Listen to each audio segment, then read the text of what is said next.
Here, ek vra seën elke gebeurtenis hier vandag en seën ook elkeen wat gaan deelneem vandag. Seën na die sangdiens en hou ons asseblief veilig. Amen. Ons gaan die sangdiens oopmaak deur saam te sing van die 288, ek kom na die brontuin alleen.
Here, ons kniel vanmôre voor U.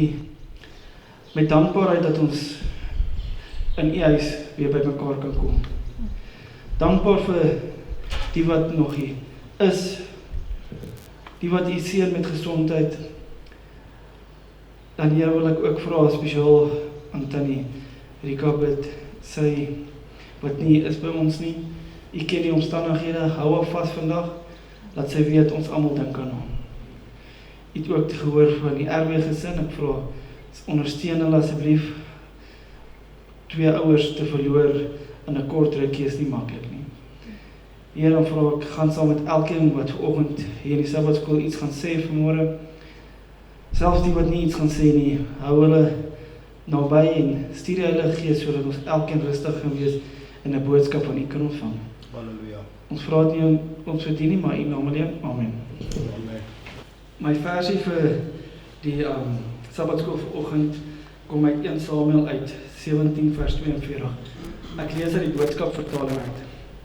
Toe die Filistyn Dawid mooi bekyk en sien dat hy sommer nog 'n kind is met 'n seunsgesig, het hy hom geminag. Hoeveel keer het ek en jy dit al gedink van jeug? Ek lees weer. Toe die gemeente die jeug mooi bekyk en sien dat hulle sommer nog kind is met 'n kindergesig, het die gemeente hulle geminag. Vandag vra ek dat julle mooi luister na elkeen wat vandag iets met ons gaan deel, sodat ons hulle nie minag nie, as gevolg van hulle ouderdom nie. Ek self is skuldig hieraan, maar ons kan by elkeen van hulle iets leer. Ons gaan oopmaak met 'n spesiale item wat Delani vir ons gaan lewer, Start a Fire. But I'm not really gonna fly.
Elke jeug se getuienis vandag is 'n antwoord op iemand se gebed. Ons gaan vanoggend begin met Eileen. Sy gaan vir ons ietsie deel. Twyfel, ek gaan dit net maak. Om in die helfte van kwartaal 3 te skuif van tuisonderrig terug na staatskool is nie 'n maklike ding om te doen nie. Veral as sekere vakke, wiskunde, nie op standaard is nie. Ek het my middeljaar eksamen geskryf en toe kom eindeksamen. Van 'n hele 18 jaar in my lewe as kind was 'n eindeksamen nog nooit sulke emosionele warboel nie. Van alles wat lewe my deurgesit het, was my grootste vraag van, maar hoekom? En my mees gesproke woorde van, ek kan nie meer nie, vir 'n eindeksamen. Maar deur elke eksamen lokaal, met elke toets, som al die 15 minute voor 'n toets se laaste 30 bladsye in my kop probeer druk, daar was hy. Dis nogals moeilik om raak te sien dat God daar is vir jou, terwyl jy in die storm is. Weerlig slaan, wolke draai, storms reën neer, en die berge keer nie die wind nie. Dit voel of jou siel resoneer teen 'n klip. Jy voel jou rots en fondasie kraak, net 'n bietjie geloof, net 'n bietjie hoop. Staan vas, Eileen, jy moet net hierdie val oorleef. Staan vas. My vashou vers in my storm was Matteus 14 vers 22 tot 33. Fokus op God in hierdie storm nie. En Jesus het dadelik sy disippels gedwing om uit die skei uit te gaan en voor hom uit te vaar na die oorkant, terwyl hy die skare wegstuur. En nadat hy die skare weggestuur het, klim hy op die berg om in eensaamheid te bid. En toe dit aand geword het, was hy daar alleen. En die skei was al in die middel van die see, getuister deur die golwe, want die wind was teen hulle. Maar in die 4de nagwaak het Jesus na hulle gekom, al wandelende op die see. En toe die disippels hom op die see sien loop, word hulle ontsteld en sê, dit is 'n spoor, en hulle het geskreeu van vrees. Maar Jesus het dadelik met hulle gespreek en gesê, hou goeie moed, dis ek, moenie vrees nie. En Petrus antwoord hom en sê, Here, as dit U is, beveel my om op die water te kom loop. En hy sê, kom. Petrus klim toe van die skei af en loop op die water om na Jesus te gaan. Maar toe hy die sterk wind sien, het hy bang geword en hy het begin sink. Toe roep hy uit en sê, Here, red my. En Jesus het dadelik sy hand uitgesteek en hom gegryp en vir hom gesê, klein gelowige, waarom het jy getwyfel? Daarop klim hulle in die skei en die wind het gaan lê. Toe kom die wat in die skei was en val voor hom neer en sê, waarlik, U is die Seun van God. Laaste eksamen, laaste donderstraal vir graad 11. En ek kry 'n boodskap met my rapport. Eileen word bevorder na matriek. Die son begin weer skyn, al voel jy alleen en die wolke dreun om jou. Onthou, na die stormreën word die lig weer bly. God steek sy hand uit, jy kan op jou waters loop. God is by jou, moenie bang wees nie. Met enige storm, met enige hartseer, fokus op God. Net 'n bietjie geloof, net 'n bietjie hoop. Onthou wie is jou God en jy kan werk versit. Jona 2 vers 1 tot 3. Daar binne in die vis het Jona tot die Here sy God gebid. Toe ek in nood was, het ek na die Here geroep. Hy het gehoor, ek roep na hom. Van daaronder waar die dooies bly, het ek na hom geroep om my te help. Hy het dit gehoor, U het my in die diepte van die see laat gooi. Ek het gesink tot onder in die bodem van die see. Daar was waterstrome reg rondom my. Een brander na die ander het oor my gebreek. Die volgende getuienis is Kobus se. Maar hy het gevra, ek wil dit asseblief lees, hy het nie genoeg selfvertroue om dit voor almal te lees nie, so hy gaan net hier by my staan. My getuienis gaan oor my proses na die beste besluit van my lewe, die dag van my doop. 4 jaar gelede was my eerste dag in SDA landlik. Ons het nog by die tafels gesit en die Here bedien so bedien as gevolg van COVID-19. Ek het nooit verstaan waaroor die lesse gaan nie, want dit was vir die groot mense. Oom Walter en Tannie Antoinette het besluit om vir ons jeugdklasie te begin, sodat ons ook kan verstaan. Ons het elke Sabbatskool die lesse gedoen saam met hulle. Oom Walter het ons almal gehelp om die woord van die Here beter te laat verstaan. Met tyd het dit duidelik geword dat ek graag deel wou wees van die kerk en die gemeente wat nou soos 'n familie is. In Oktober laas jaar het ek besluit ek gaan my hart vir die Here gee. En ek wil gedoop word. Ek is nou al 4 maande gedoop en vandag nog kan ek sê, dit is die beste ding wat ek kon doen. Lukas 15 vers 7.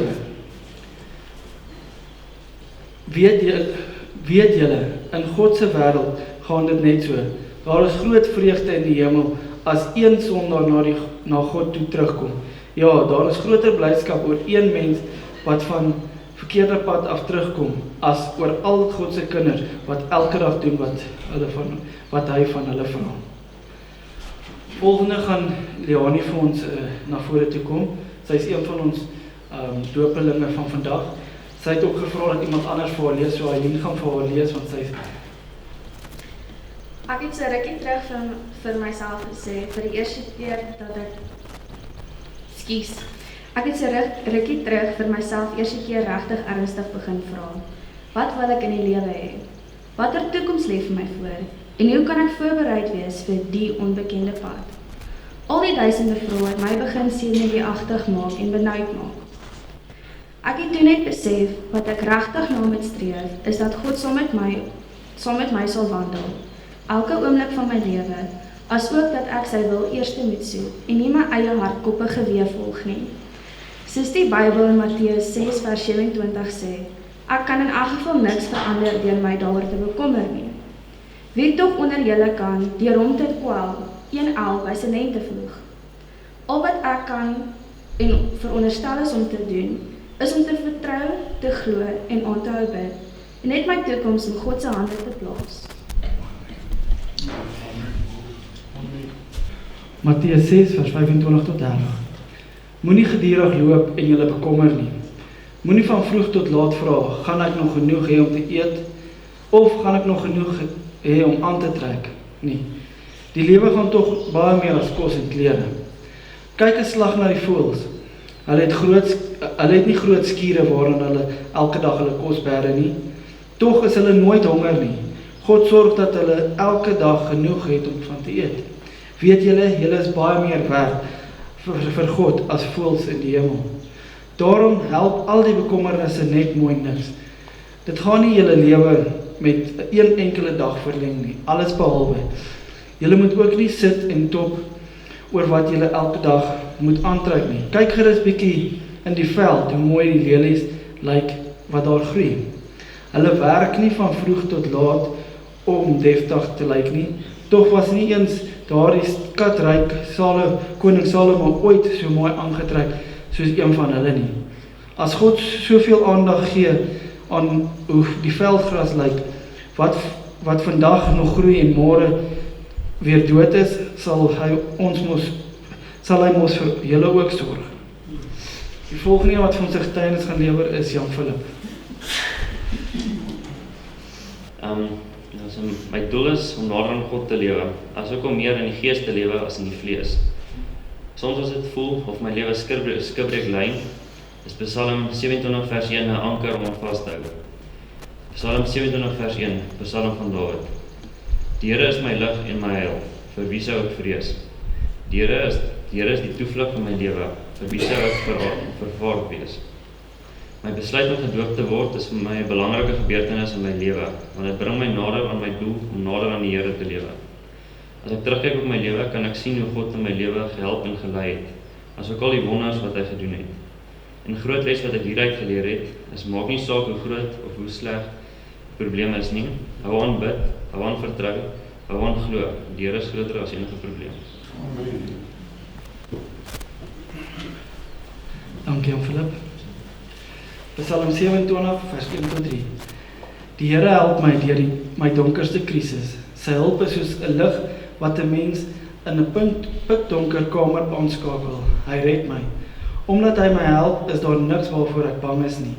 Die Here beskerm my, waarvoor sal ek bang wees? As slegte mense my kwaad wil aandoen, ja. As mense wat niks van my hou nie, my wil seermaak, sal hulle sleg daarvan afkom. Hulle sal self tot 'n val kom. Al staan ek alleen teen 'n hele leersoldate, sal ek geen bang haar op my kop hê nie. Ook al trek die hele weermag teen my op, val my aan, sal ek steeds op die Here vertrou. Ons volgende persoon is Telani wat vir ons 'n getuienis gaan kom lewer. My groot bestaan uit stres vir skool, kies van vriende en onsekerheid oor die toekoms. Laas jaar was wel vir my 'n uitdagende jaar. Die eerste les wat ons gedoen het in die jeugklasse hierdie jaar was oor Dawid en Goliat. En ek onthou nog om Walter se woorde aan ons. Wat is jou klippies vir die jaar? Watter klippies gaan jy optel om jou Goliat mee te verslaan? My eerste uitdaging met Goliat, stres vir skool. Geestelike uitputtings van eksamens. Ek is altyd bang ek leer nie genoeg nie. Altyd bang vir daai penbyt oomblik met moeilike toetse. So my eerste klippie is Hebreërs 13 vers 5 en Matteus 28 vers 20. Hebreërs 13 vers 5. Julle gedrag moet vry en geldgierigheid wees. Wees tevrede met wat julle het, want hy het gesê, ek sal jou nooit vergewe en jou nooit verlaat nie. Matteus 28 vers 20. En kyk, ek is met julle al die dae tot aan die volëinding van die wêreld. Amen. My tweede uitdaging, kies van vriende. Ek dink almal weet hoe hard is die impak van die wêreld as dit kom by vriendetjies. Vriende op 'n geestelike vlak by die skool is moeilik om te vind. Jou doel is om by die skool 'n goeie voorbeeld te stel, maar dit kan soms uitdagend wees omdat jy soms geklassifiseer word as 'n Jesus freak. My tweede klippie is Romeine 12 vers 2 en word nie aan hierdie wêreld gelykvormig nie, maar word verander deur die vernuwing van julle gemoed, sodat julle kan beproef wat die goeie en welgevallig en volmaakte wil van God is. 1 Johannes 12 vers 15. Moenie die wêreld lief hê of die dinge wat in die wêreld is nie. As iemand die wêreld lief het, dan is die liefde van die Vader nie in hom nie. My derde uitdaging, onsekerheid oor die toekoms. Dit klink algemeen om te hoor dat tieners sê, hulle is onseker oor wat hulle na skool wil doen, maar dit is eintlik 'n groter as wat dit klink. Dit is soms soos mis op berge en jy is op soek na 'n baken. My derde klippie, 1 Petrus 5 vers 7. Net so moet julle jongeres aan die oueres onderdanig wees en wees altyd met ootmoed bekleed en onderdanigheid aan mekaar, want God verstaan die hoogmoediges, maar aan die nederiges gee hy genade. Matteus 6 vers 34. Kwel julle nie dus oor môre nie, want môre sal hulle oor sy eie dinge kwel. Elke dag het genoeg aan sy eie kwaad.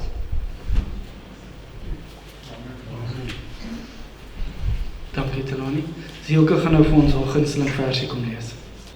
Psalm 119 vers 105. U woord is 'n lamp vir my voet en 'n lig op my pad.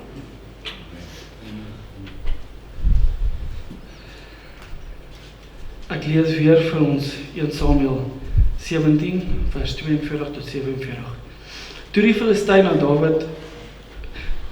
Filistyn Dawid mooi bekyk en sien dat hy sommer nog 'n kind is met 'n seunsgesig, het hy hom geminag. Hy sê toe vir Dawid, dink jy ek is 'n hond dat jy met stokke na my toe kom? Hy het Dawid vervloek in die naam van sy gode en vir hom gesê, kom hier dat ek jou vleis vir die aasvoëls en vir die jakkalse kan voer. Maar Dawid sê vir die Filistyn, jy kom na my toe, jy kom teen my veg met 'n swaard en 'n spies en 'n kromswaard, maar ek veg teen jou in die naam van die magtige Here, die God van die manskappe van Israel, met wie jy gespot het. Ek vra dat ons sal nooit ophou bid nie, veral vir ons jeug. Hulle het moeilike tye in die lewe en ons moet hulle altyd in ons gebede hou. Kom ons sluit af met gebed. Here, dankie vir elke getuienis wat vanoggend gelewer is. Here, dankie dat die jeug bereid was om hulle stories met ons te kan deel. Vra gaan saam met ons deur die res van die dag en ook met die res van die vrugte.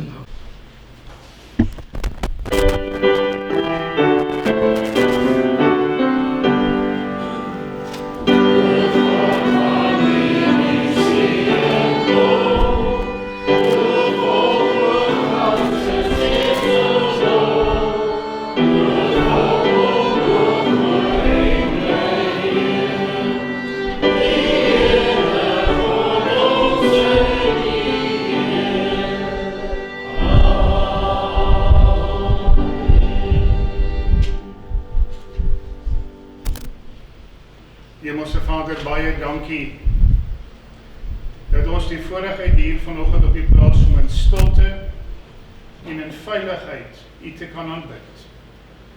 Dankie vir die voorreg dat U ons Vader is. Dankie vir die voorreg vir die werk van die Heilige Gees in ons lewens. En mag U Gees op 'n spesiale wyse vandag met elkeen van ons praat asseblief. In Jesus se naam. Amen. Vandag is 'n groot dag vir elkeen van ons. Want ons is deel van 'n proses waar ons sien hoe ons jong mense hulle hande uitsteek en die hand van die Here vat. En ek glo vandag ons liewe jong mense en ook Omari, ou mense, dat ons vandag weer eens op 'n baie mooi manier gaan sien wat dit beteken om Jesus te vertrou. So blaai saam met my na Ou Testament, 2 Kronieke hoofstuk 20. 2 Kronieke hoofstuk 20 en ons lees daarvan vers 1 tot 3. Die verhaal voor ons lees is koning Josafat. Hy het met hervormingswerk in Israel begin en hy het 'n stewige leer opgebou. En alles was relatief rustig aan sy koninkryk en hy begin sy soldate huis toe stuur want die groot probleme is bietjie uitgesorteer. En hulle bevind in 'n situasie waar die leer nie meer aktief besig was nie volledig meer opgelei en wat is die regte woord? En paraat was nie. Stel die verhaal op. 2 Kronieke 20 vers 1. En daarna het die kinders van Moab en die kinders van Ammon en saam met hulle deel van die Meuniete wat ook die deel van die Moabiete was, teen Josafat gekom om te veg. So hier 2 volke. As mens na die kaart van Palestina gaan kyk, weet dan jy die see van Galilea met die Jordaanrivier met die Dooie See. Moab is net aan die noorde kant van die Dooie See en Ammoniete is bietjie aan die suide kant. En hulle span saam om Josafat aan te val. En hier kom 'n boodskapper na hom toe, vers 2. Toe hulle kom en aan Josafat berig bring en sê, daar kom 'n groot menigte teen u van die ander kant see van Edom af. En kyk, hulle sal Hasason Tamar, dit is die Engedi. Nou die van julle wat al daar was, weet dat die Engedi is 'n varswaterfontein. By die Dooie See, dat jy die berge in kant, binne die berge kom 'n fontein uit. En dit is so ongeveer soos die kraai vlieg so 30 km van Jerusalem af. Maar dis berge op. 'n geweldige groot leer wat vir Josafat aanval. En ek wil jy met baie mooi kyk vandag en kyk hoe gaan ons hierdie verhaal jou en my eie maak. Vers 3 sê, en Josef het toe hy die boodskap kry, het Josafat bevrees geword en sy aangesig daarop gerig om die Here te soek. En hy het oor die hele Juda 'n vasdag uitgeroep. Konings relatief rustig. En hy kry die boodskap, 'n magtige vyand is besig om aan te val. En hy word bevrees. Want hy weet, nie hy, of sy volk, of sy leer, is gereed vir 'n oorlog. Wat maak hy? Hy het bevrees geword en sy aangesig daarop gerig om die Here te soek en hy het oor die hele Juda 'n vasdag uitgeroep. En ek wil ons vanoggend na hierdie gedeelte gaan kyk as 'n metode om elke moontlike denkbare aanslag wat Satan teen jou en teen my het, hoe dit oorwin kan word in die praktyk. Mag die Here met ons wees terwyl ons die verse gaan bedink.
So 'n geleerde gewers wie tieners en offergawes.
Genadige Vader,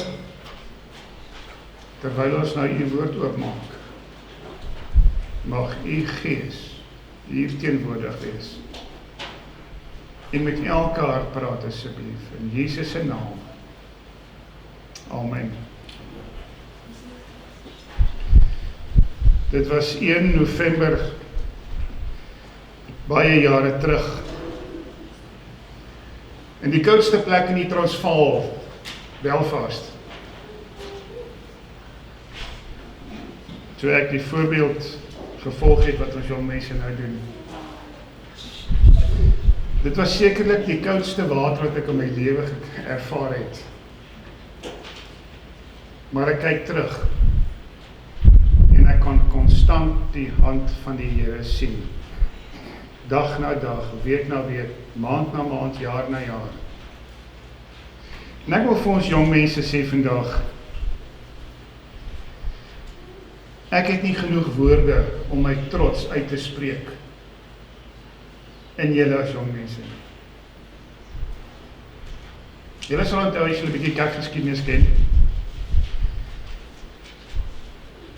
dat toe ons eerste groot kerkleiers in die Adventbeweging, toe hulle gedoop is, het hulle na die mere toe gegaan in Amerika en hulle die ys stikkend gekap om daar in die yswater gedoop te word. En feitelik almal van hulle het uitstaande werkers vir God in sy kerk geword. Want hulle het 'n besluit geneem, ons gaan God volg, ongeag die omstandighede.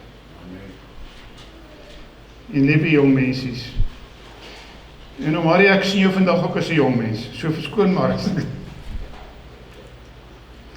Wat hou die toekoms vir julle in? Leonie, jy is bekommerd. Dit is reg so. Want ons ken nie die toekoms nie. Maar wie hou die toekoms? En terwyl Jesus die toekoms in sy hand hou, het ons 'n aardsvyand. Wat hou die toekoms vir ons in? Wat gaan met julle gebeur? Elke dag wat verbygaan, is die goeie nuus, is ons een dag nader in die wederkoms van die Here. Glo julle dit? Yes. Satan glo dit ook. Goed? En kyk wat doen hy. Blaai saam met my na Efesiërs hoofstuk 6. Want as ek en jy weet wat Satan in gedagte het, en ons weet wat sy aanvalstaktiek is, weet ons waar ons verdediging moet gaan soek, nie waar nie. Efesiërs 6 vers 11 en 12. Trek die volle wapenrusting van God aan, sodat julle staande kan bly teen die liste van die duiwel. Want ons worstelstryd is nie teen vlees en bloed nie, maar teen die owerhede, teen die magte, teen die wêreldheersers en die duisternis van hierdie eeu, teen die bose geeste in die lig.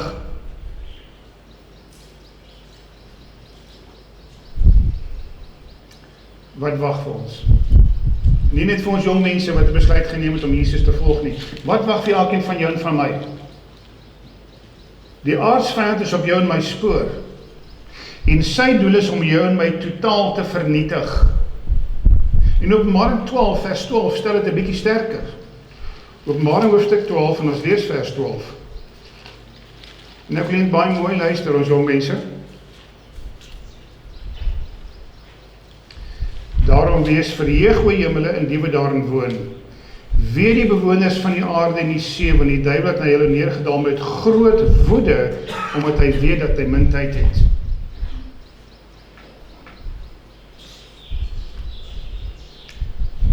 En dit behoort in jou en my hart 'n bietjie van 'n vrees te skep. Want Satan se doel met jou en my is om ons te vernietig. Nie net geestelik nie, ook fisies. Hy wil afbreek en stukken maak so ver as hy gaan. En wat is jou en my antwoord? Hoe gaan ek en jy, liewe jong mense, Jean-Pierre, Leonie, hoe gaan julle twee jong mense hierdie aanval die hoof bied? Swanet, julle is so weerloos. En nou maar nie dink omdat jy ouer is, jy is minder weerloos nie. Hoe gaan ons hierdie aanslag die hoof bied? En in die tyd wat kom, gaan Satan sy aanvalle teen jou en my net nuwe hoogtepunte bereik. Die intensiteit gaan toeneem. En al wat ek en jy het, is om te sê, Here, help.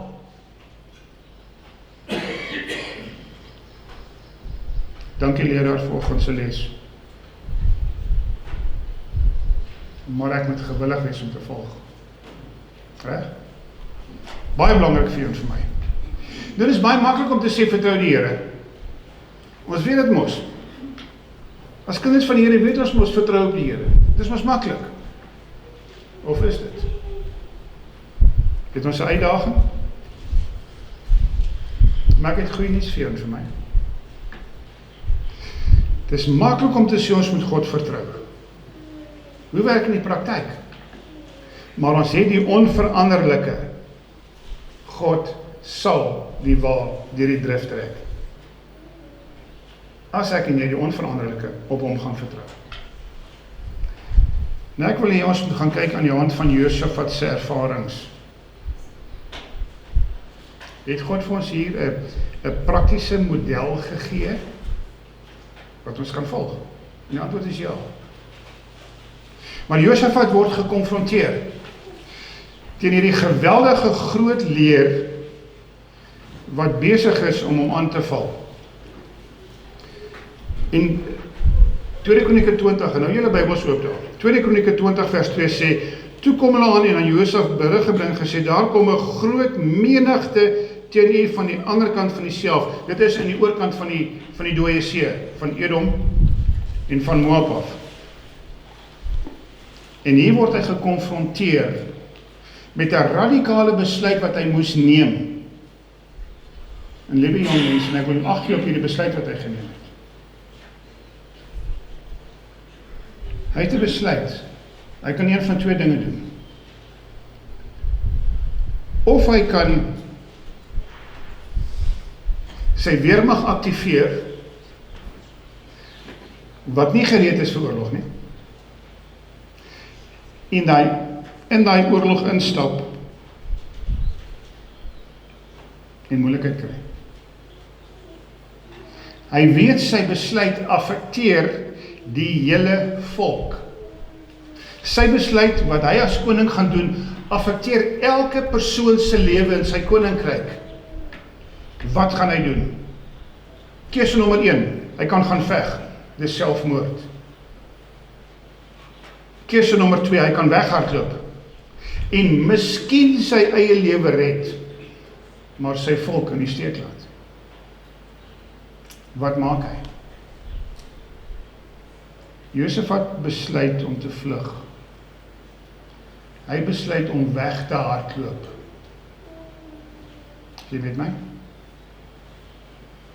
Maar let op, waarheen hardloop hy? Vers 3. Josafat het bevrees geword toe hy die boodskap hoor. En hy het sy aangesig daarop gerig om die Here te soek, en hy het oor die hele Juda 'n vasdag uitgeroep. So wat maak hy? As ons vandag na die lewe kyk, as daar drama kom, hoeveel mense gaan gryp na die eerste en die naaste wapen, of het nou 'n mes of 'n geweer of 'n rollie is, makkies, gaan ons gryp. Wat het Josafat gedoen? Het hy dadelik sy leer gemonster? Nee. Antoinette, en Leonie, en Jan Philip, Harry, luister wat hy doen. Volg sy voorbeeld. Hy het gevlug, hy het weggehardloop, maar na God toe gehardloop. En hy roep 'n vasdag uit. En die feit toe die koning 'n vasdag uitroep, en hy het redelike vertroue by die volk opgedoen, kom hulle eendragtig by mekaar voor God. Vers 4. En Juda het byeengekom om van die Here hulp te soek. Selfs uit al die stede van Juda het hulle gekom om die Here te soek. Het hulle geweet wat die gevaar is? Ja. Het hulle die omvang van die gevaar besef? Ja. Het hulle eie onvermoë besef? Ja.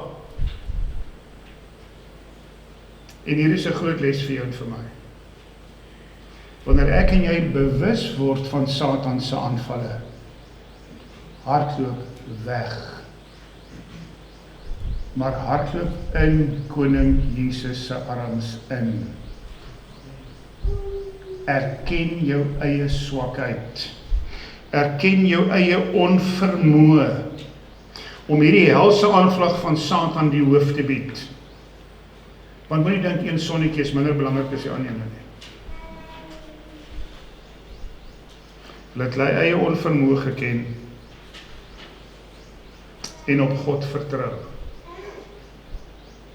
Kom ons gaan nou hoofstuk 20 vers 12 en vers 13 toe. Ons skiep nou so 'n paar versies. Vers 12 en vers 13. En luister wat sê die koning. Onse God sal u nie teen hulle straf geoefen nie, want in ons is geen krag teenoor hierdie groot menigte wat teen ons gekom het nie. Ons weet nie wat ons moet doen nie, maar ons oë is op u. Liewe Jesus, Satan konfronteer my met die versoekings van die jeug en die jong mense. Liewe Jesus, ek het nie die antwoord nie. Ek weet nie wat om te doen nie, maar ek kyk na u.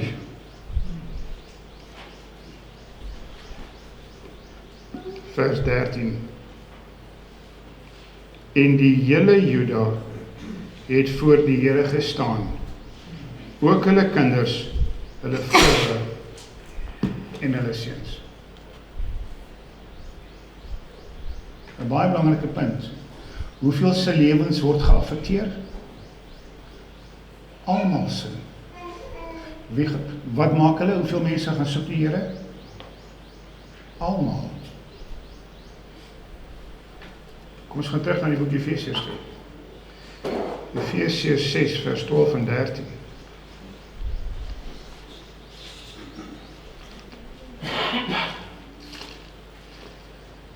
Efesiërs 6 vers 12 sê, want ons worstelstryd is nie teen die owerhede, teen die magte, teen die wêreldheersers, die duisternis van hierdie eeu, teen die bose geeste in die lig.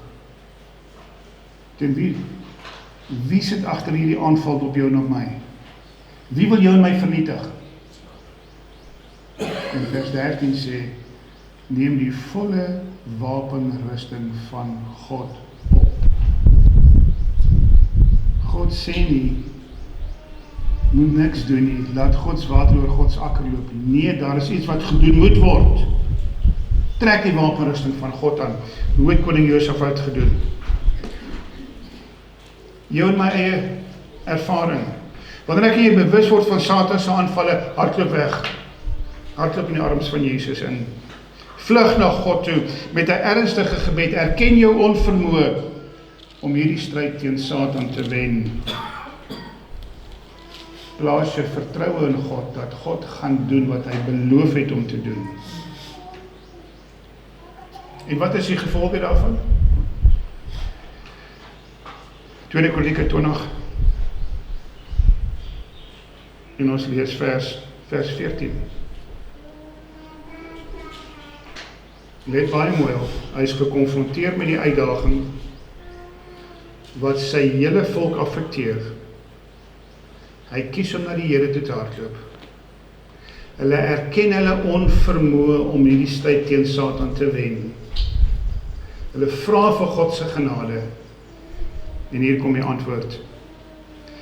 Toe kom die gees van die Here in die midde van die vergadering op Jaasiel. Dan sê het vir wie se kind en wie se seun en wie se seun dit is. Vers 15. En hy het gesê, luister almal uit Juda, wat uit Juda is, en inwoners van Jerusalem en die koning Josafat, so sê die Here aan julle, wees nie bevrees of verskrik van hierdie groot menigte nie. Moenie bang wees nie. Ons jong mensies, wanneer Satan met sy aanvalle kom, hardloop na Jesus toe. Moenie bang wees nie. Hoekom nie? Luister baie mooi. Wees nie bevrees of verskrik van wie hierdie groot menigte nie, want die stryd is nie julle saak nie, maar die saak van God.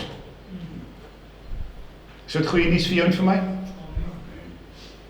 En wanneer ek en jy dus bewus word van Satan se aanvalle teen jou en my, en kom ek sê vir die Heilige Gees waarsku vir jou, hy maak jou en my baie bewus. 'n voorbeeld. Jy praat met familie, jou werk, mense by die werk, en jy voel jy word warm. Jy voel jy gaan begin kook. Stop die bus net daar en hardloop op God se arms in. En gaan sê vir die Here, Here, hier kom 'n krisis en ek weet nie hoe om dit hanteer nie. Help my asseblief. En wat maak die Here? Okay. God gee die versekering, vers 15 en 16, wees nie bevrees of verskrik van hierdie groot menigte nie. Dit maak nie saak met wat sy helse mag Satan na jou na my toe kom nie. Moenie bang wees nie. Hoekom nie? Want dis nie jou en my stryd nie. Dis God se stryd. Jy sien, koning Jesus wil jou en my gereed maak vir sy wederkoms. Satan wil dit verhoed. En liewe Twanet, nou kom Satan na jou toe en sê, ek wil hê, jy moet verkeerde dinge doen. En die groepsdruk raak meer en groter. Hoe Marie die bure sê so en so, en die politiek sê so en so, en die slim mense sê so en so, maar jy weet is verkeerd. Hardloop na Jesus toe. Want jou en my verlossing is God se saak. Ons moet dit nooit vergeet nie. Ons ernstige en daaglikse biddende kontak met God bring mee dat God die stryd teen Satan by jou en by my oorneem en hy die stryd stry. Beteken nie ek en jy gaan agteroor sit en niks doen nie. Luister wat Josafat gedoen, vers 17. Julle hoef daarby nie te veg nie.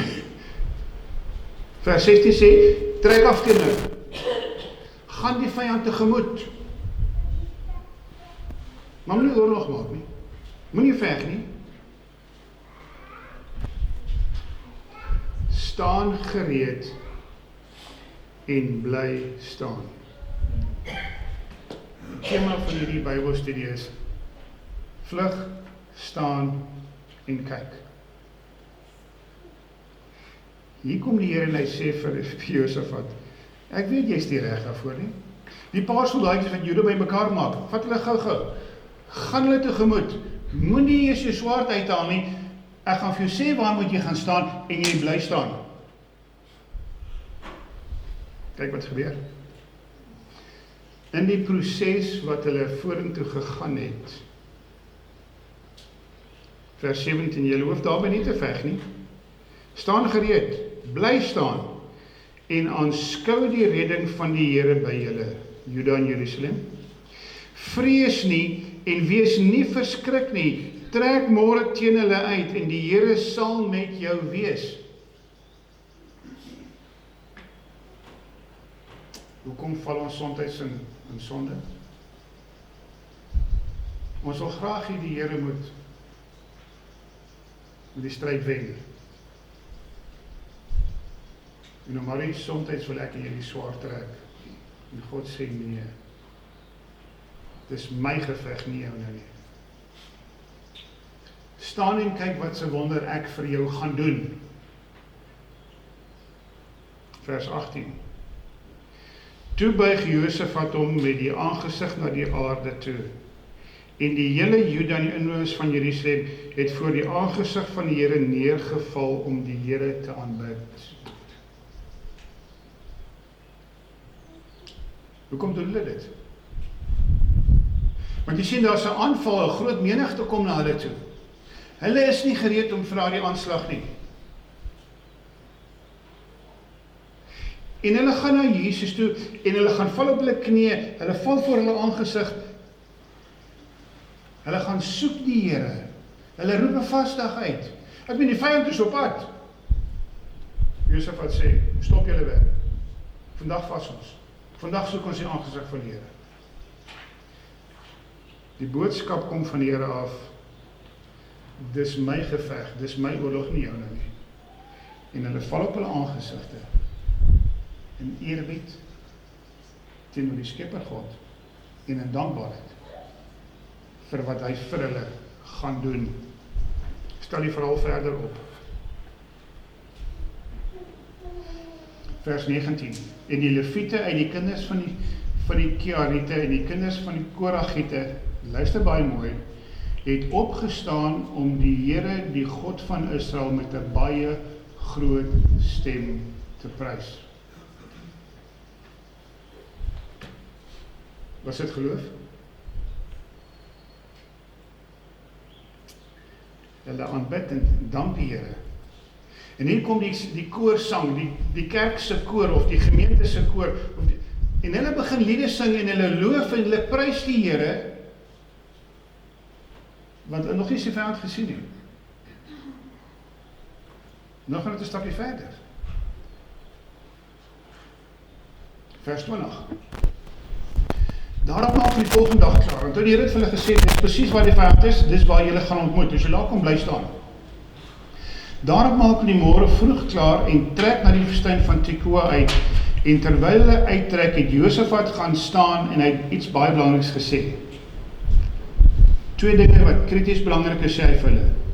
Luister na my Juda en inwoners van Jerusalem, glo in die Here julle God, dan sal julle bevestig word. Hy het weggehardloop van die probleme, hy het na die Here toe gehardloop, en die Here sê vir hom, moenie bekommerd wees nie, dis my geveg.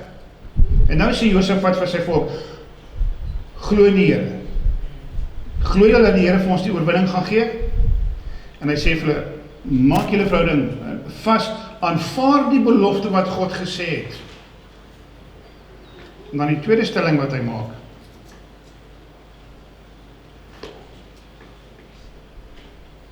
Glo aan sy profete, dan sal julle voorspoedig wees. Wat het die profeet gesê toe hulle God se aangesig gaan soek? En die Here praat deur die profeet en hy sê, moenie bang wees nie.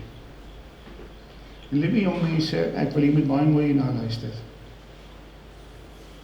God se boodskap deur sy profete vir jou en vir my is, moenie bang wees vir Satan se aanval nie. Face hom, head on, maar gaan kniel is voor die Here.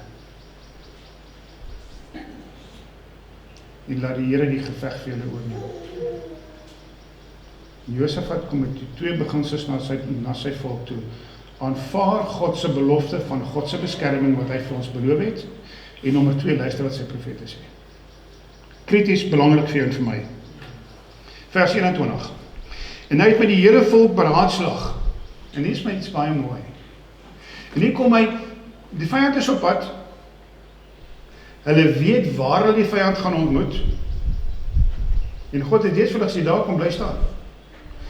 En nou bespreek hy die aanval met die volk. En luister wat doen hulle. En hy het met die volk beraadslag en tot eer van die Here sangers opgestel en heilige sieraad moes hulle lof sing en by die uittrek op die voorpunt van die gewapende mas moes loop en sê, loof die Here want sy goedertierenheid is tot in ewigheid. Weet jy, hoe sê die geveg gewen? Met lofsangers wat agterstap? Nee, waar stap hulle? Voor die soldate. En die hele groep het dit bespreek en gesê, dis wat ons gaan doen. Ons gaan die koor opstel wat in heilige sieraad, wat geklee is om die Skepper God te gaan aanbid voor 'n oorlog. En hulle sê, kom ons loof die Here. Dat hulle lofliedere sing tot eer van die Here. En nou gebeur iets baie interessants. Hy het met die volk beraadslag en tot eer van die Here sangers opgestel wat in heilige sieraad moes lof sing en by die uittrek op die voorpunt van die gewapenes moes loop en sê, loof die Here want sy goedertierenheid is tot in ewigheid. En wat gebeur met die vyand? En op die oomblik, toe hulle die gejubel, let baie mooi op, is dit 'n treurige sang? Nee, dis met gejubel. En die lofsang aanhef, het die Here 'n hinderlaag opgestel teen die kinders van Ammon en Moab en die mense van die gebergte van Seir, wat teen Juda gekom het om hulle te verslaan en dood te maak. Wanneer het die oorwinning plaasgevind? Toe hulle in geloof na die Here toe gegaan het, nommer 1. Hulle het in geloof, nommer 2, hulle onwaardigheid besef, hulle kan nie teen die oormag stry nie, hulle is nie gereed daarvoor nie, en gesê, Here, ons het nie 'n antwoord nie, maar ons oog is op U. Stap nommer 1. Stap nommer 2. Die Here sê vir hulle, moenie bang wees nie, dis my stryd. Stap nommer 3. Gaan hom tegemoet met 'n lied in jou hart. En dank God vir die beskerming wat hy vir ons beloof het. En kyk wat maak die Here. Okay? En dis interessant. Vers 23. En die kinders van Ammon en Moab het naamlik opgetree teen die inwoners van die gebergte van Seir om uit te roei en te verdelg. Is daar iets soos 'n onheilige drie-eenheid in die boek Openbaring? En sê Openbaring dat hulle gaan die hoer naak maak en haar uitklee en haar vernietig? En hier kom die Here skep in daardie Ammonite en Moabite, die wantroue, gaan hierdie ouens nie dalk teen ons draai nie. Ons wil saam Israel gaan aanval, maar hierdie ouens gaan moontlik teen ons draai. En hulle vernietig die mense van Seir. Roei hulle uit, almal dood. Maar dit stop nie daar nie. En toe hulle met die inwoners van Seir klaar was, het hulle mekaar in die verderf gehelp. Hoe weet dat jy gaan nie teen my draai nie? Burgeroorlog, soldaat onder mekaar. En hulle roei mekaar uit. En Josafat en sy volk is op pad. En toe hulle by die plek kom, waar God gesê het, hulle gaan die vyand moet. Luister mooi. En toe Juda op die wagkop by die woestyn kom, en hulle na die menigte kyk, lê hulle daar dood op die grond en niemand het vry geraak nie. Goeie nuus vir jou en vir my. Jou en my stryd teen Satan. Kan ek nie daai stryd stry? Ja nie, ons kan nie. So net ek en jy kan nie daai stryd stry nie. Ons is nie by magte daartoe nie. Harry, maak nie saak hoe slim en sterk ek is nie. Daai stryd is te groot. Dus kom die Here sê, dis my stryd. En toe hulle op die plek kom waar God gesê het, hulle gaan die vyand teekom, wat sien hulle? Almal dood. Het een van Judas se soldate 'n swaard in sy hand gehad. Anton. Nie een nie. Maar die verhaal hou nie daarop nie. Vers 25. Daarop het Josafat en sy manskappe by mekaar gekom om die buit in te samel, en hulle het by hulle 'n menigte goed en klere en kosbare voorwerpe gekry, en het soveel vir hulle gebyt dat hulle dit nie kon wegdra nie, en dit was 3 dae lank besig om die buit in te samel, want dit was groot. Hoekom 3 dae? Het hulle daai buit verdien? Nee. Wie het vir die oorwinning gegee? Die Here het. Dit is die Here se stryd. En hoe lank het hulle om die buite te samel? Waar lees ons van 3 dae, 3 nagte? Wat het op Golgotha gebeur? Daar het Jesus die Satan vernietig. Hy het hom oorwin. En raai wie kry die buit daarvan? Merlin? Ek en jy. En hoe groot is daai buit? Die ewige lewe.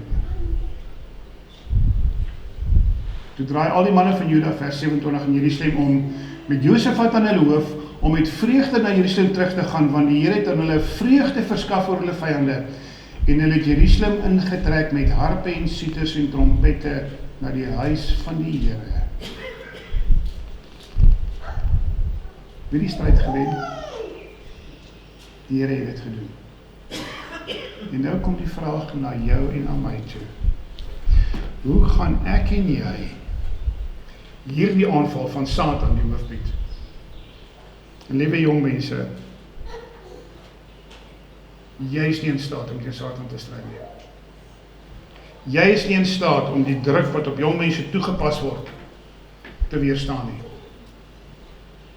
Harry, ek en jy is nie in staat om die stryd teen Satan aan te vat nie.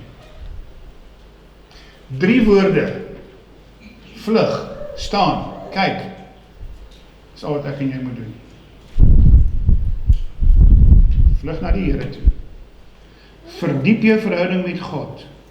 Maak jou verlossing in Jesus vas. Erken jou eie onvermoë en maak 'n algehele oorgawe aan God.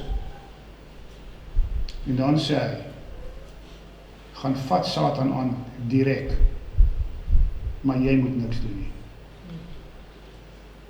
Ek sal dit vir jou doen. En dan gaan jy kyk na die oorwinning wat ek vir jou gegee het. Vlug, staan, kyk. Die resep vir sukses teen enige van Satan se aanval. En ek wil julle moet onthou. Liewe Harry, Jan Philip, Leonie, Toinette, bewaar hierdie resep in die diepte van julle harte, want ek en jy gaan dit baie nodig kry. Dit is ons enigste, maar enigste oplossing. Daar is nie 'n ander een nie. En mag God met julle wees, dat terwyl julle totale toewyding aan Jesus gemaak het, en dit gaan bewys deur die waterbad van die doop, dat julle bewus sal wees, vlug, staan, kyk, totdat Jesus kom. Kom ons bid. Genadige Vader, aan die hand van Josafat se oorwinning oor 'n magtige vyand, lê die antwoord opgesluit vir elkeen van ons se oorwinning oor die aardsvyand Satan. Mag die Heilige Gees ons lei, dat ons hulle voorbeeld gaan volg. In Jesus se naam. Amen.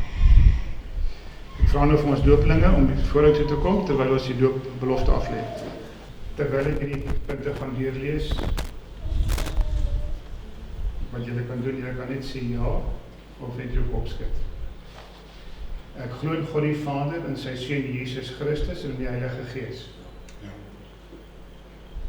Ek aanvaar die dood van Jesus Christus op Golgotha as die soenoffer vir my sondes, en ek glo dat ek deur die geloof in sy gestorte bloed van sonde en sy straf gered word. Ek versaak die wêreld en sy sonde geweer, en het Jesus Christus as my persoonlike saligmaker aangeneem. En ek glo dat God om Christus ontwil my sonde vergewe en aan my 'n nuwe hart gegee het. Ek aanvaar die geregtigheid van Christus, erken hom as my voorspraak in die hemelse heiligdom, en maak aanspraak op sy belofte om my deur sy inwonende Gees te versterk, sodat ek die krag kan ontvang om sy wil te doen. Ek glo dat die Bybel die ingegewe woord van God is, en dat dit die Christen se enigste reël vir geloof en gedrag is. Die naderende wederkoms van Jesus is die salige hoop in my hart, en ek is vasberade om gereed te wees om my Here te ontmoet, en om alles in my vermoë te doen om van sy liefdevolle verlossing te getuig, en ander deur my lewe, my woorde te help, om vir sy verskyning gereed te wees. Ek aanvaar die Bybelse leer met betrekking tot die gawes van die Gees, en ek glo dat die gawe van profesie een kenmerk van die oorblyfsel kerk is. Ek glo in kerkorganisasie, en is voornemens om die kerk met my tiende, my offergawe, my werk en my invloed te ondersteun. As ek nog net hier mag stop. Moenie dink ons jeug het nie invloed op die kerk nie. Dit was Dawid wat jonk was, wat 'n reus aangeval het. Dit was Elia wat jonk was. Dit was Jesaja wat jonk was. Dit was Jeremia wat jonk was. Johannes wat die boek Openbaring geskryf het, was omgewing van 17 jaar oud, toe die Here hom geroep het. Moet dus nie die geloof van ons jong mense onderskat nie. Ek glo in kerkorganisasie, en is voornemens om die kerk met my tiende, my offergawe, my werk en my invloed ondersteun. Ja. Ek glo my liggaam is 'n tempel van die Heilige Gees, en ek sal God vereer deur daarvoor te sorg. Ek sal my onthou van die gebruik van alkoholiese drank, narkotika, tabak in watter vorm ook al, en van voedsel wat God as onrein bestempel het. Ek ken en verstaan die fundamentele Bybelse beginsels wat deur die 7de dag Adventiste Kerk verkondig word, en is voornemens om my lewe deur die genade van God volgens hierdie beginsels te skik. Koning Josafat het vir ons 'n mooi voorbeeld gegee, né? Ek aanvaar die Nuwe Testamentiese leer aangaande doop deur onderdompeling, en begeer om op hierdie wyse gedoop te word as openbare bewys van my geloof in Christus en sy vergifnis van my sondes. My laaste een, ek glo dat die 7de Adventiste Kerk die oorblyfselkerk van Bybelprofesie is, en dat mense van elke nasie, ras en taal genooi word om daarin gemeenskap te hou. Dit is my begeerte om lid te word van hierdie gemeente van die Wêreldkerk. Behalwe Twanetsen, sy word lid van Pietersburg Stadkerk. Maar die voorreg wat sy het, is om saam met haar neggie en neefie vandag genoeg te word. Wat 'n wonderlike voorreg. En mag die Here met ons mensies wees. Harry, jy is ver gevorder op die lewepad, daar is 'n groot pad nog voor jou. wees bewus van God se beskerming. En julle 3 jong mense, ek is onbeskryflik trots op julle. Julle staan uit vir die Here. En die Here gaan groot dinge deur julle doen. En hy gaan vir julle die krag gee om vir Satan nee te sê. En dan koning Jesus aan te vat. En die pad saam met hom te stap totdat hy kom. Terwyl ons gaan verkleed, sal ek graag wil hê dat julle liede moet sing tot eer van die Here, soos Josafat en sy volk gedoen het, terwyl hy besig was om Satan, die vyand, tegemoet te gaan. Sing daai liede vir ons, terwyl ons gaan verkleed. Baie dankie.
Geliefdes, wat 'n wonderlike voorreg het ons nie om hier in die doopbad dat ek saam met Leani kan staan. Kosbare kind van koning Jesus. Met daardie besluit, ek neem my stand vir Jesus. En wanneer Satan met sy aanvalle kom, is hy veilig geselfs. Want daar toe altyd na hom toe. En hy gaan altyd vir die oorwinning gee.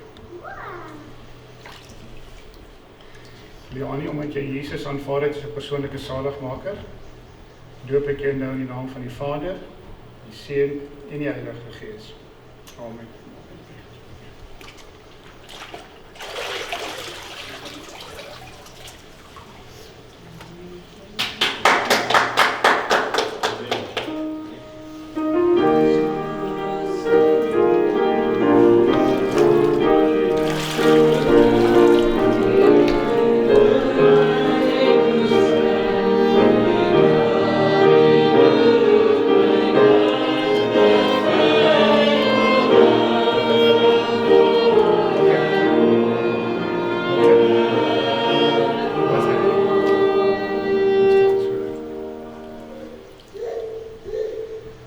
Geliefdes, Toinette staan hier by my.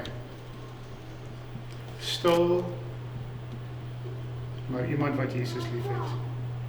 Amen. En dis my so kosbaar as aan die kerk kom en sy help in die Sabbatskool en sy lei uit en sy kan haar talente wat sy het vir Jesus begin gebruik. Anton en Sanet, dis julle kosbare kind en ouma wat 'n besluit geneem het, sy wil gereed wees as Jesus kom. En wanneer Satan met haar aanvalle kom, het sy Jesus al nodig. En wat 'n wonderlike voorreg het ek en jy nie om deel te wees hiervan. Antoinette, omdat jy gekies het om Jesus as jou persoonlike saligmaker te aanvaar, doop ek jou nou in die naam van die Vader, die Seun en die Heilige Gees. Amen.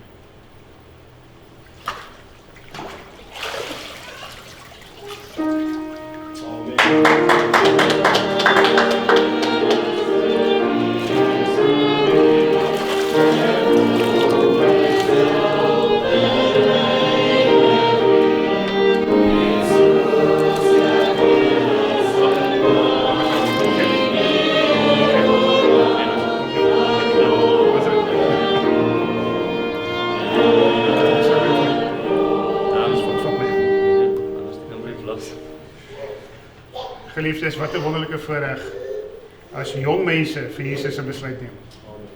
Soos ek net vir julle gesê het, Johannes die geliefde apostel, wat eens die bynaam van seun van die donder gehad het.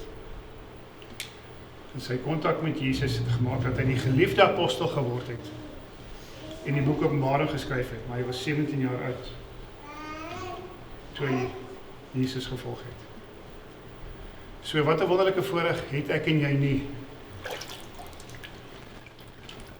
En wonderlike voorreg wat jy het om Jesus as 'n jong man te volg. En ek weet dat die Here met die gawes en talente wat jy het, gaan hy groot en wonderbare dinge deur jou doen. En omdat jy Jesus aanvaar het as jou persoonlike saligmaker, doop ek jou nou in die naam van die Vader, die Seun en die Heilige Gees. Amen.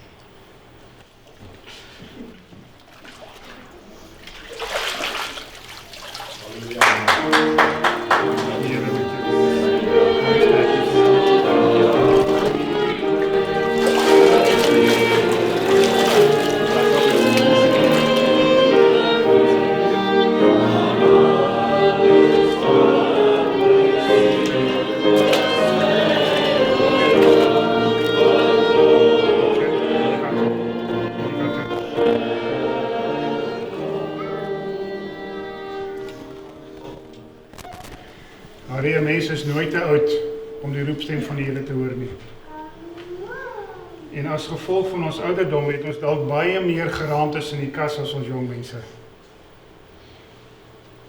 En jou getuienis is dat die Here het vir jou gewys, daar's baie wat moet skoongemaak word. En jou besluit vanoggend, Here, kom doen dit. Kom doen dit vir my wat ek self nie kan doen nie. En daarom omdat jy Jesus aanvaar het opnuut as jou persoonlike saligmaker, doop ek jou nou in die naam van die Vader, die Seun en die Heilige Gees. Amen.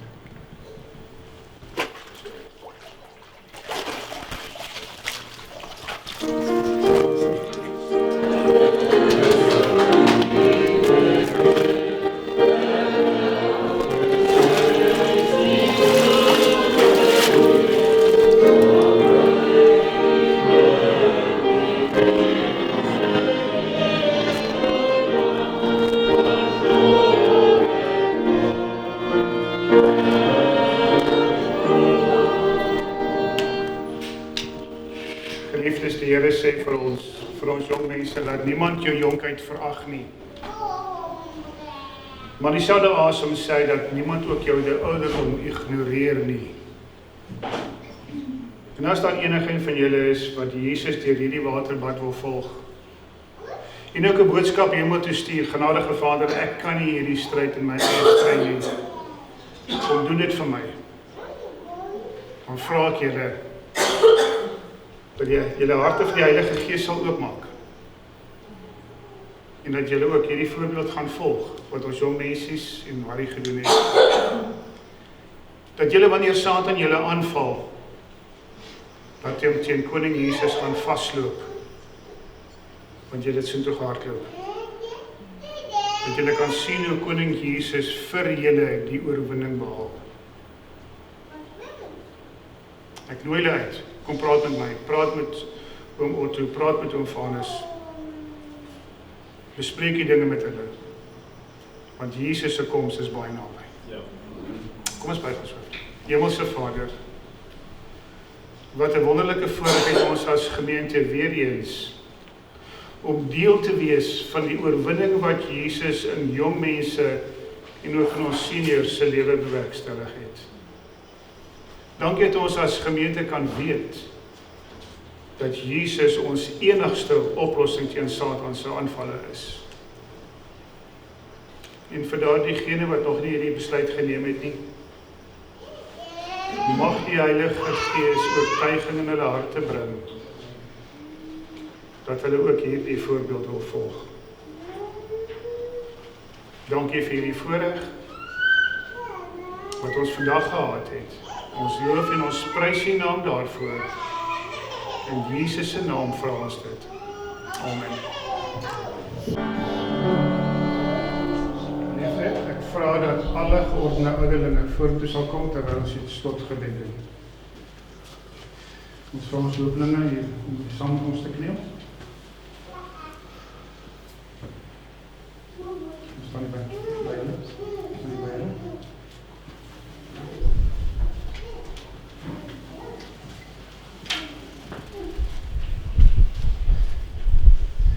Genadige Hemelse Vader, dankie vir die wonderlike voorreg wat ons gehad het vanoggend. Om te sien hoe 4 kosbare mensies algehele toewyding aan God en Jesus maak. Ek bid spesiaal vir ons jong mensies. Die lewe is voor hulle. En Satan met al die magte van die bose is op hulle toegespits. En dankie vir die verhaal van Josef wat vanoggend dat hulle na koning Jesus toe kan vlug en daar verlossing en oorwinning oor die magte van die bose sal kry. Amen. Spesiaal vir hom Harry vanoggend. Genadige Vader, U het 'n lang pad met hom gestap. Die Heilige Gees het in sy lewe gewerk. Mag hy ook deur U Gees beskud en beskerm word. En daarna wanneer U gaan kom, dat hulle almal daar sal wees om die ewigheid saam met koning Jesus deur te bring. Mag U hand van beskutting en beskerming oor elkeen van ons jong mensies wees. Oor Toinette, Lani, Jan Philip, ag Here, hulle is so kosbaar in die Vader oor. Mag heilige engele hulle voete bewaar asseblief. En vir hom Harry, dat die Heilige Gees sy daaglikse metgesel sal wees asseblief. Ons vertrou nou in die Vader sorg toe. Mag U Gees oor hulle nie wag hou. Ons vra dit in Jesus se naam. Amen.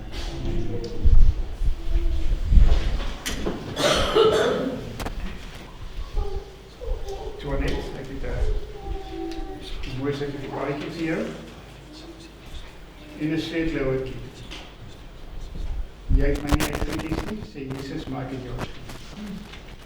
Hou vas in Jesus. Okay.